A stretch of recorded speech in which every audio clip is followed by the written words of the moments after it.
Hello guys, nagbibigay po ako ng dahon ng saging, no?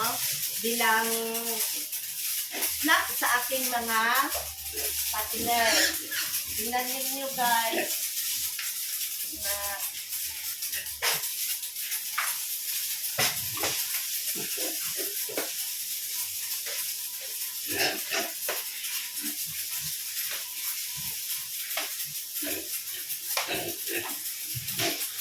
oh, paligid lang din natin guys.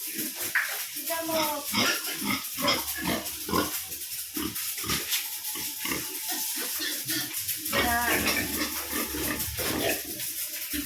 Nagbahagi ako ng dahon ng saging bilang dagdag merienda para sa aking alagang partners.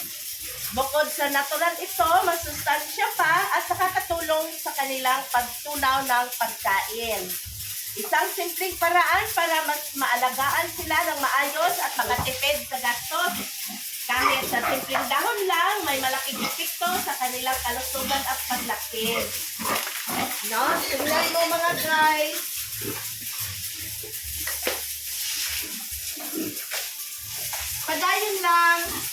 Padayon lang sa pag-aalaga, sabay-sabay nating agutin ang tagumpay ng happening.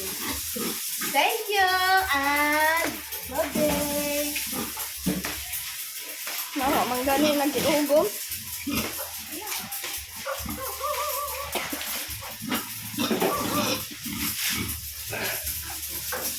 Asa ka kita na, YouTube?